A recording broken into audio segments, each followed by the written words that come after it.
First, live, local. This is Fox 12 Now.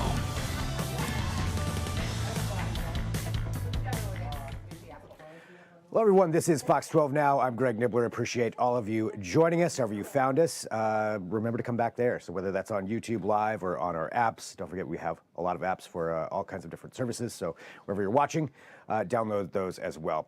Today, though, we are talking about the big decision that happened yesterday with the Portland City Council voting to pass the camping ban for the city of Portland.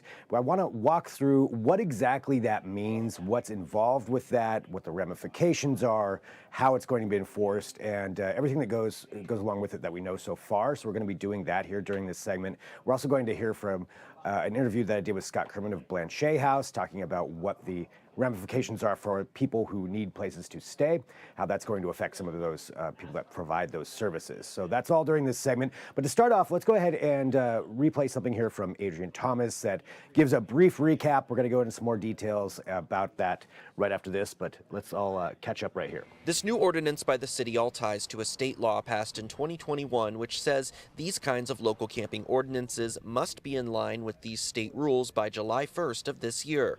There is no camping allowed at all times on sidewalks, in parks, other areas for pedestrians, near schools, daycares, existing shelters, areas that block access to businesses, or next to roads with high risks of car accidents. Any fires or gas heaters at camps are also banned. Mayor Wheeler saying in a recorded statement, this move by the city is needed now more than ever. We must continue to develop workable and compassionate means to connect people to the services they need to get off and stay off the streets. We have to also update our city code to comply with new state laws related to homelessness. The state law has prompted Portland to change its rules to ban all camping between 8 a.m. and 8 p.m. as opposed to an outright ban. There will also now be warning systems put in place for people camping unlawfully as opposed to immediate fines or arrest under current rules. Enforcement of the ordinance will also be overseen by the Portland Police Bureau and city outreach workers. The violations are written warnings for the first two violations, a $100 fine or 30 days in jail for the third violation, and Mayor Ted Wheeler says he's also open to different penalties that are supported by the DA's office. I will support any efforts to create alternatives to criminal sanctions for violations. Whether it's acceptance of service referrals, completion of community service, or restorative justice participation, I'm fully behind creating pathways out of the system for those who want help. The city says shelter will be offered to anyone cited before any warnings, fines, or arrests are made, and that penalties will only be given to people who refuse shelter. So there we go, Adrian, wrapping that up and give you a little bit more detail on there. One of those key things is that shelter will be offered to people who want it, according to this ordinance. And a few other things that I wanted to bring up just associated with this. So again, to recap, July 1st is when technically the ban will go into effect, but enforcement is going to be rolled out in phases, according to some statements from Mayor Wheeler. So it's not going to happen right away. There are the warnings that are going to be given, and offers of shelter will be given to everybody as well, and then that rolls up into a potential $100 fine, 30 days in jail. It was kind of implied that that would not be enforced, the jail part of it, at least not at first. Some other things, though, that are also in this. You know, this is an 8 a.m. to 8 p.m. ban. What about the other hours of the day? So that is where we have a little bit more details. So for the night camping side of things, at least according to this, that would be banning of nighttime camping would also be enforced in parks, on public docks, along riverbanks, near busy streets, or in areas within 250 feet of a school or city-sanctioned homeless village. So this is also part of it, and that's for the 8 p.m. to 8 a.m. part of it. Along with that, fires are prohibited. That's something that's going to be banned outright as well. Another interesting addition into this is something to do with the number of bikes or cars that can be gathered in one spot. So here's what this ruling is. So this has to do with, and we've probably seen it if you've been in Portland, where you driving along, you see a large number of bikes stacked up, say under a bridge. Right now, or with this new rule, assemble, and this is quoting exactly what it is, assemble, disassemble, sell, offer to sell, distribute, offer to distribute, or store 3 or more bicycles or 2 or more automobiles, a bicycle frame with the gear cables or brake cables cut, or an automobile with the battery or 1 or more tires removed, 2 or more bicycles or automobiles with missing parts, or 5 or more bicycles or automobile parts. So it's basically saying you can't have a large number of bikes or automobiles that are not working stacked up there. You're also not allowed to attempt to sell those. How that's going to be enforced, again, we'll see how that comes down. But I feel like that's a key component that is going to need to be fleshed out a little bit more when it comes to this. So these are all, things that are within this ordinance. It passed 3-1 in the council. Mingus Maps abstained from voting, although voiced support for it, but did not vote.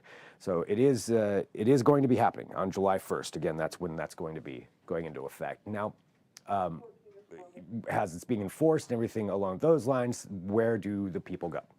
I did speak to Scott Kerman of Blanchet House.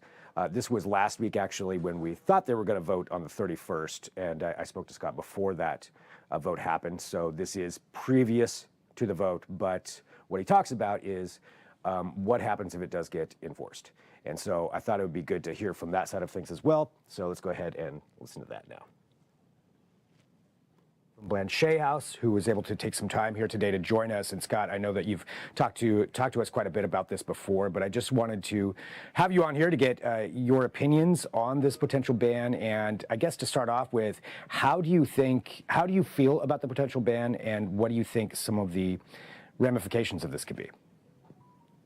Yeah. Hey, Greg, thanks for having me on and for shining a light. This is going to be a very important day for Portland and for our community. So I think it's great that so many people are paying attention. I think the consequences is going to be more trauma and more heartache and more suffering for people who are already suffering. And look, I know there's enough suffering to go around in our community right now, and I'm not trying to discount that. And there are people on both sides of this issue. I agree with the mayor that criminalizing homelessness is not the solution. And if this measure passes, then we definitely have to find other ways of enforcing this. But let's be clear: the harm to people that we serve at Blanchet House isn't going to require enforcement. They are already going to feel the pressure of this ban and will react accordingly. And how will people react? Well, they will come to places like Blanchet House and the Portland Rescue Mission and Rosehaven and Join for day services. There aren't really that many of us providing these kinds of daytime support services. So you ask, what are the consequences? Of the many consequences is we're expecting as a program to provide services during the day, that we're going to get slammed with even greater need for services by a community that's going to be further stressed and traumatized. So you mentioned Blanchet House being one of it sounds like not very many places where there are to go during the day. And this ban would be from 8 a.m. to 8 p.m. So I suppose it would be, in theory, packing everything up for the day, then at night, potentially bringing it back somewhere. Looking at it from that standpoint, and it sounds like you think that might not be feasible, really, for a lot of people to even be able to do that. How do you feel about the potential enforcement of the issue? Well, the enforcement piece, it makes me nervous, but we don't really have a lot of details about what that enforcement piece is going to be like. And I think the mayor also alludes to the fact that on the other end of enforcement, we have a very strained and stressed criminal justice system, a shortage of public defenders, people who represent people who are incarcerated, a lot of mental health care already going on in jails, although that's certainly not the best place for people with mental health crisis to be. And let's be clear, a lot of the people who are going to be affected by this are people with profound mental health crisis.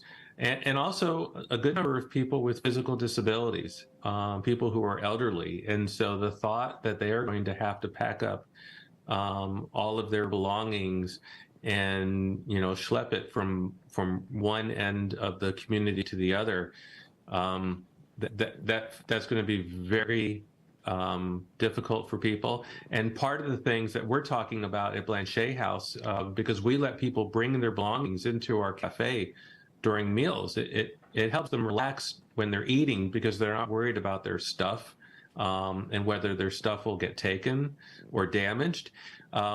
But the space is only so big. We can only accommodate so many belongings. And so we're trying to think through, how are we going to help people manage their belongings in a way that allows our services to not be impeded, but also allow people to believe that their belongings will be safe while they're enjoying a meal with us. So for you today, what are you planning to say to the City Council? I know that you're going to be speaking there, at least virtually, if I understand, and correct me if I'm wrong on that. What do you plan to say to them? Yeah, no, I am signed up to testify at the 2 o'clock hearing, and I'll be testifying virtually. You only get 2 minutes, which is not a lot of time. And what I'm going to do in my time is speak on behalf of Blanchet House and the other day centers, 3 of which I just mentioned a moment ago, about the impact that we expect to see. And in fact, the mayor himself has said that libraries and day centers will be a resource for people who are affected by this ban. And so what I'm going to ask City Council and the mayor is to support this.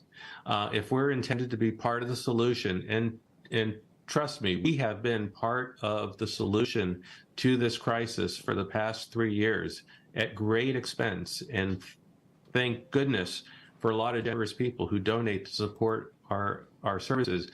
But these day service programs, we don't get any county funding or city funding or joint office funding. We carry that lift ourselves. But as the weight continues to pile on our shoulders, I'm going to be asking City Council to help us carry that weight. Well, and again, that vote is coming up today, so you're signed up there for the potential, or to virtually testify for the 2 minutes. And Scott, I know you've got a very busy day. I appreciate you being here, talking about this, explaining some of the concerns that you have over this camping ban, and letting us know where Blanchet House stands and what some of the potential implications, the ramifications of are for this, excuse me. So Scott, thank you very much for being here with us. Greg, thank you. All right. Didn't mean to cut off that, but that was, again, a previously recorded interview. That was before the ban went through. That was last week, actually, talking there to Scott from Blanchet House. So a lot of sides to this, a lot of things to figure out. I did see one of the comments, if you're watching on YouTube Live. Thanks for being there. We can read those comments as they come in. Somebody mentioning private camping, or camping on private property. I did take a look here. So according to the City of Portland, this is from their website, the city does not have the lawful authority to address camping on property that is not owned or maintained by the city. If camping is occurring on private property other than your own, please report the issue to the city's Bureau of Development Services.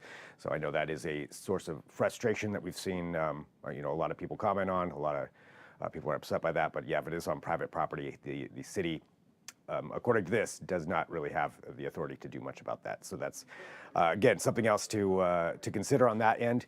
Now, recapping it, July 1st, that's when the ban goes into effect.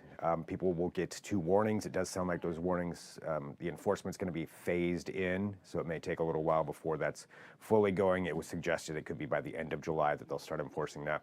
They'll issue the warnings. They'll offer a place for them to go. And then if that's refused, there's a $100 fine, potential 30 days in jail. It goes up from there. So that's how this is going to happen. That's from 8 a.m. to 8 p.m., 8 p.m. to 8 a.m. It's a little bit different. It is banned in certain places. And I mentioned this earlier, but I'll just reiterate it again. So the night side of this, the 8 p.m. to 8 a.m., there are still bans in place that are going to be enforced, or at least according to this. Nighttime camping in parks, public docks, riverbanks, near busy streets, or in areas within 250 feet of a school or city-sanctioned homeless village. Also prohibits blocking an entire sidewalk with a tent. So you can't block the entire sidewalk. So that's part of this as well.